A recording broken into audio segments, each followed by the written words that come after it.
दोस्तों CBSE board द्वारा आयोजित सीटेट का एग्जाम जैसा कि 21 जनवरी को हो चुका है और ऐसे में आपने पेपर लीक का मामला तो देख ही लिया होगा।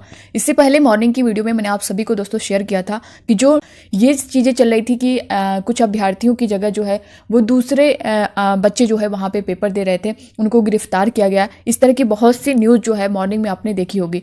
बट पेपर लीक का मामला जो है अभी हाइड चल रहा था, लेकिन ये अभी आपने देखा होगा कि पेपर फर्स्ट को लेकर के चल रहा था। जैसा कि आपका सेकंड शिफ्ट का पेपर फर्स्ट शिफ्ट में सेकंड पेपर जो है फर्स्ट शिफ्ट में था और सेकंड शिफ्ट में जो है आपका पेपर फर्स्ट था। लेकिन इसमें क्या हुआ कि पेपर फर्स्ट यानी जो सेकंड शिफ्ट में इवनिंग वाला पेपर था उसकी ज़्यादा शोर आपने देखा होगा उसका कि पेपर फर्स्ट जो है लीक हुआ है। बट ऐसा नहीं था, पेपर फर्स्ट के साथ साथ सेकंड भी पेपर जो है लीक हुआ है। अभी यहाँ पे आप लोग इसका पूरा प्रूफ देख सकते हैं, सब कुछ डिटेल है। तो ऐसे में बहुत से अभ्यर्थियों के कमेंट भी आ रहे हैं, कहीं ना कहीं डाउट बना हुआ है कि जिस तरह से ये सारी चीज़ें चली हैं, इतने कितने में जो है पेपर जो है एक तरह से कहें कि बेच दिए गए हैं उन अभ्यर्थियों को। तो सब कुछ डिटेल में जानेंगे। और दोस्तों क्या ये सही है, क्या आपका एग्ज़ाम फिर से कराया जाएगा, कब तक कराया जा सकता है, सब कुछ डिटेल में जानने वाले हैं। तो आप सभी बने रहिएगा वीडियो के लास्ट तक बिना स्किप कर। दोस्तों नए हो चैनल पर सब्सक्राइब कर लीजिएगा, बेल आइकन को प्रेस कर लीजिएगा ताकि सीटेट से रिलेटेड या किसी भी भर्ती से रिलेटेड हर ऑथेंटिक अपडेट आप तक टाइम पर पहुंचती रहे। यहाँ पे जो आर्टिकल है दोस्तों देख पा होंगे, सीटेट पेपर लीक मामला, पहले छात्र फिर टीचर को मिला हल हुआ पेपर। आप देख सकते हैं कितनी बड़ी तरीके से ये धांधली हुई है। केंद्रीय शिक्षक पात्रता परीक्षा का प्रश्न पत्र 2 घंटे पहले ही लीक हो गया था, जिसकी तैयारी विकास शर्मा और उसके कोचिंग सेंटर के टीचर प्रभात ने पहले से कर रखी थी। पेपर सबसे पहले कोचिंग सेंटर के छात्र मोहित यादव को मिला। उसने एक अन्य छात्र कुलदीप फौजदार को भेजा। कुलदीप ने प्रभात को व्हाट्सएप किया। आप देख सकते हैं पूरा जो डिटेल इनका दिया गया है। प्रभात ने चेक किया कि पेपर को हल ठीक किया गया है या नहीं। इसके बाद विकास को दिया गया। विकास ने इसे 50-50 अभ्यर्थियों को अलग अलग जो है 2 अलग अलग व्हाट्सएप ग्रुप में भेजा। एक छात्रों का था और दूसरा छात्राओं का। एसएसपी ने बताया कि अभ्यर्थियों को पेपर 38 मिनट पहले मिल चुका था। इसे 50-50 हजार रुपए में अभ्यर्थियों को बेचा गया था। आप देख सकते हैं दोस्तों, यहाँ पे इस तरह भी देख सकते हैं, विकास ने इसे 50-50 अभ्यर्थियों को 2 अलग अलग व्हाट्सएप ग्रुप में भेजा और एक छात्रों का था, दूसरा छात्राओं का। और ये भी चीज़ें हैं कि ये कितने में गया है, देख सकते हैं 50-50 हजार रुपए में अभ्यर्थियों को बेचा गया, यानी एक अभ्यर्थी को जो है 50 हजार रुपये। यहाँ पे आप देख सकते हैं कितनी तेजी से ये चीज़ें। मैसेज डिलीट किए मोबाइल की होगी जांच। विकास शर्मा ने पुलिस को बताया कि पेपर अभ्यर्थियों को भेजने के बाद मोबाइल से उसे डिलीट कर दिया था। मोहित यादव का मोबाइल पुलिस ने चेक किया तो उसने भी डिलीट कर रखा था। तो आप देख सकते हैं दोस्तों ये कितनी बड़ी नाइंसाफ़ी है उन बच्चों के साथ जो 4 महीने 5 महीने से जो है कंटिन्यू लगे हुए हैं कि उनका सीटेट का एग्ज़ाम सामने है और उस पर फोकस कर रहे हैं, और उसके बाद जो है ये सारी चीज़ें देखने को मिल रही हैं। तो ऐसी चीज़ें जो कुछ भी हैं, आयोग को इस पर कड़ी कार्रवाई करनी चाहिए। और मैं यहाँ पे आपको बता दूं कि ये फर्स्ट टाइम ऐसा नहीं हुआ है दोस्तों। इससे पहले भी जो आपका एग्ज़ाम हुआ था और ऑनलाइन जो एग्ज़ाम हुआ है, ऑनलाइन एग्ज़ाम में जो है इस तरह की चीज़ें दोनों ऑनलाइन एग्ज़ाम में देखने को मिली थी। तो उसमें ये हुआ था कि जिस सेंटर्स पर ऐसा हुआ था उस सेंटर को जो है रद्द कर दिया गया था। मगर ऐसा नहीं था कि सभी ज़िले के सभी डिस्ट्रिक्ट के सभी सेंटर पर ऐसा हुआ हो। जहाँ पे क्योंकि ऑनलाइन एग्ज़ाम था तो जिस सेंटर पर ये सारी चीज़ें चली थी वहीं पर जो है उस सेंटर को कैंसिल कर दिया गया था, वहाँ की परीक्षा रद्द कर दी गई थी। और इससे पहले भी अगर आप देखेंगे, उससे पहले ऑफलाइन में भी ये सारी चीज़ें कुछ ना कुछ सेंटर पे देखने को मिलती थी। मगर यही होता था कि जब सारी चीज़ें सामने आ जाती थी तो उस सेंटर के जितने भी बच्चे, वहाँ का सेंटर ही रद्द कर दिया जाता था। तो ये चीज़ें होती थी। मगर इस बार क्या कुछ है ऐसा है, बहुत से बच्चों के कमेंट आ रहे हैं कि मैम पेपर फिर से होगा या नहीं होगा। तो दोस्तों यहाँ पर मैं आपको ये सारी चीज़ें बहुत क्लियर बता रही हूँ। इस चीज़ को आप ध्यान दीजिएगा कि अगर हम पिछला पूरा डाटा, मैंने बताया ना कि ये फर्स्ट टाइम नहीं हुआ है, इससे पहले भी ये चीज़ें होती रही हैं।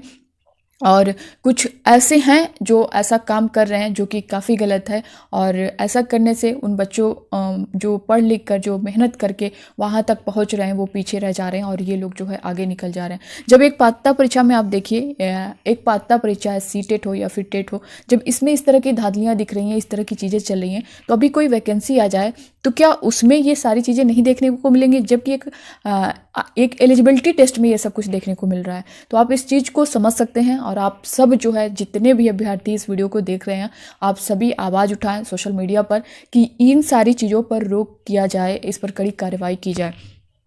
तो दोस्तों यहाँ पे मैं आपसे यही कहूँगी कि अभी जो बच्चे आप लोग मांग कर सकते हैं कि जो है अगला जो है नेक्स्ट सीटेट कराया जाए और इसको कैंसिल कराया जाए, बट जहाँ तक चीज़ें देखने को मिली हैं पिछली बार के अकॉर्डिंग, तो सीटेट फिर से जो है सीबीएसई बोर्ड जो है सीटेट का एग्ज़ाम नहीं कराता है। जो होना होता है वो हो चुका होता है। हाँ, जिस सेंटर पर होता है उस सेंटर को ही रद्द कर दिया जाता है, मगर ऐसा नहीं है कि सभी ज़िले के सभी बच्चों के सेंटर्स रद्द किए जाएँ या पूरी परीक्षा को रद्द किया जाए। अभी तक सीटेट की तरफ से ऐसा कुछ नहीं किया गया है।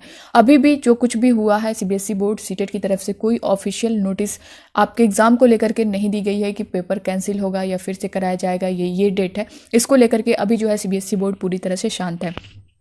तो और भी जांच इसको लेकर के चल रही हैं, तो आप लोग जो है अभी अपने आगे के लिए जो भी चीज़ें हैं उस पर फोकस करें, ना कि इधर उधर की। ये तो जो होना है वो तो होके ही रहेगा, बट जो है जैसा कि मैंने बता ही दिया है कि अभी तक ऐसा कुछ भी नहीं हुआ है। हाँ, जो सेंटर्स हैं उनको रद्द किया जा सकता है। बाकी और भी चीज़ें बहुत डीपली तरीके से जाँच चल रही है। जैसे अब पेपर फर्स्ट को ही देखा जाए तो पेपर फर्स्ट को लेकर के चीज़ें ज़्यादा वायरल हो रही थी, मगर दोनों पेपर के साथ ऐसा हुआ, यानी पेपर फर्स्ट में भी हुआ है, पेपर सेकेंड में भी हुआ है, दोनों पेपर में हुआ है। अगर रद्द होगा तो दोनों पेपर होगा, नहीं तो फिर कोई नहीं, इनमें से दोनों में से कोई नहीं होगा।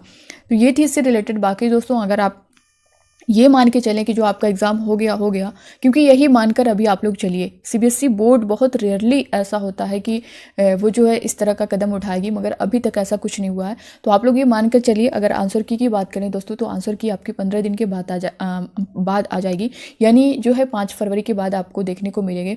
साथ ही अगर रिजल्ट की बात करें तो सीबीएसई अपने टाइम पर ही रिजल्ट देता है, 1 महीने के अंदर आपको रिजल्ट देखने को मिल जाएगा, यानी फरवरी लास्ट तक जो है आपको सीटेट का रिजल्ट मिल जाएगा। और इससे रिलेटेड बाकी दोस्तों ओएमआर से रिलेटेड काफ़ी अभ्यर्थियों के कमेंट आ रहे थे कि मैम ओएमआर शीट पर मिस्टेक हुआ है तो क्या हमारा रिजल्ट जारी होगा या नहीं जारी होगा। इसको लेकर के मैं डिटेल वीडियो आप सभी को बता दूंगी कि किस तरह से आप, बहुत से बच्चों के कमेंट ये आ रहे थे कि मैम ओएमआर शीट मैंने फ्रंट पेज जो आपका होता है जहाँ पे रोल नंबर बुकलेट कोड वगैरह फिल करना होता है, जहाँ पे आपके क्वेश्चन के बबल फिल करने होते हैं सिग्नेचर उसमें, बट उसके जस्ट अपोजिट साइड यानी बैक साइड में आपको अपना पर्सनल डिटेल यानी नेम और आपके फादर नेम और जो सेंटर्स का नाम होता है वो सेंटर्स नेम और कोड फिल करने होते हैं।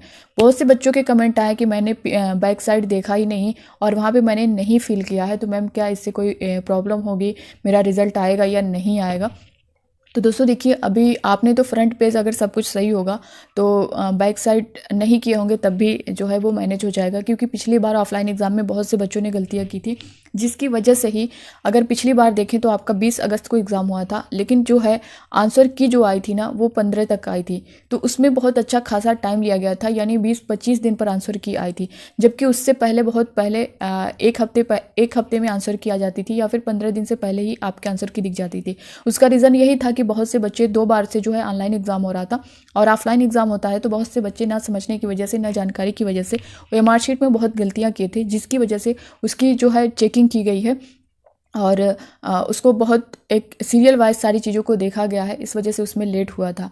तो इस बार जो है वो चीज़ें और जल्दी सही हो जाएंगी, और इस तरह की गलती अगर आपका जो है रोल नंबर सही है और बाकी सारी चीज़ें सही हैं, तो रोल नंबर मेन होता है और बाकी चीज़ें आपने जो राइट की होंगी उसके अकॉर्डिंग, उसके लिए आपको बहुत ज़्यादा अभी टेंशन लेने की ज़रूरत नहीं है। बाकी सीबीएसई बोर्ड की तरफ से जैसे ही कोई नोटिस आएगी, कोई अपडेट आएगी, आप सभी को जो है मैं शेयर करूँगी।